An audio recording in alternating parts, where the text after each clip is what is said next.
பிரியாணின்னு தக்காளி சாதத்தை கொடுத்தா கூட மனசார சாப்பிட்ற கேட்டகரிக்கு சேர்ந்தவன் நாங்கள். வாங்க எப்படி பிரியாணி செய்யலான்றதை பார்க்கலாம்.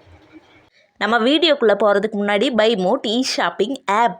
இந்த ஷாப்பிங் ஆப்பில் நம்ம வீட்டுக்கு தேவையான குறைந்த விலையிலையும் சிறப்பான பொருட்கள் கிடைக்கும். ஸோ கண்டிப்பாக செக் பண்ணி பாருங்கள். ரிவ்யூ பார்த்துட்டு மறக்காமல் பை மோட் ஷாப்பிங் ஆப்பில் நீங்களும் ஷாப்பிங் பண்ணுங்கள். இந்த ஷாப்பிங் ஆப் ப்ளே ஸ்டோரில் அவைலபிளாக இருக்குது. யாருக்காவது தேவைப்பட்டுச்சுன்னா டிஸ்கிரிப்ஷனில் லிங்க் கொடுத்துருக்கேன், செக் பண்ணி பாருங்கள்.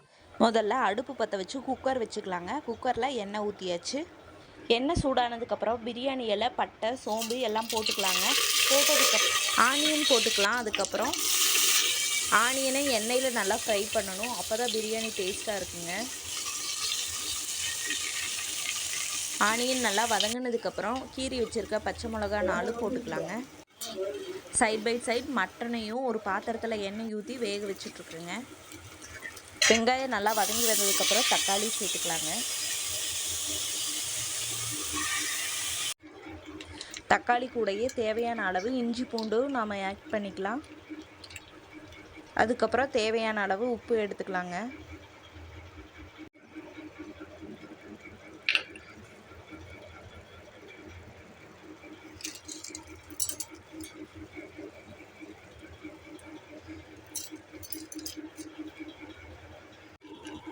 மிளகாத்தூள், மல்லித்தூள் ஆட் பண்ணிக்கலாம்.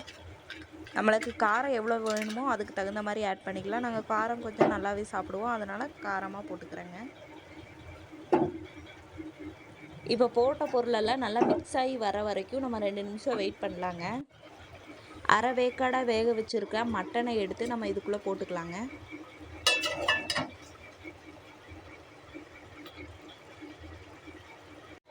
புதினா, கொத்தமல்லி 2ஐயும் சேர்த்துக்கலாங்க. கொஞ்சமாக தயிரும் ஆட் பண்ணிக்கலாங்க.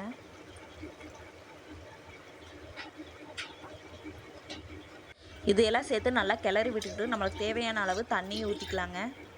தண்ணி நல்லா கொதி வந்ததுக்கப்புறம் நம்ம ஊற வச்சுருக்க அரிசியை இந்த தண்ணியில் ஆட் பண்ணிக்கலாங்க. அரிசியை போட்ட உடனே குக்கர் மூடி விசிலும் போடக்கூடாதுங்க. கொஞ்சம் லைட்டாக மூடி வச்சுருந்து நல்லா ஒரு கொதி வந்ததுக்கப்புறம் கரண்டியை வச்சு கிளறினதுக்கப்புறம் தான் மூடி போட்டு விசில் போடணுங்க. இப்போ நல்லா கொதி வந்துடுச்சுங்க. 1/2 லெமன் புழிஞ்சு விட்டுக்கலாம். நான் பிரியாணிக்கு சீரக சம்பாவை, பாஸ்மதி அரிசி இந்த மாதிரியெல்லாம் யூஸ் பண்ணலைங்க. எப்போயும் எங்கள் வீட்டில் சமைக்கிறதுக்கு யூஸ் பண்ணுற அரிசியை தான் நான் இதில் யூஸ் பண்ணியிருக்கேன். அதனால் மூடி போட்டு நான் 3 விசில் விட்டுக்கிறேங்க. 3 விசில் வந்துருச்சு. குக்கரை ஓப்பன் பண்ணி பார்க்கலாங்க. பார்க்க தக்காளி சாப்பாடு மாதிரி இருந்தாலும் பிரியாணி டேஸ்ட்டு ரொம்ப நல்லாவே வந்திருக்கு. நீங்களும் ட்ரை பண்ணி பாருங்கள். மறக்காமல் கையிலும் கைவனும் சேனலை ஷேர் பண்ணுங்கள், லைக் பண்ணுங்கள், சப்ஸ்கிரைப் பண்ணுங்கள். தேங்க்யூ.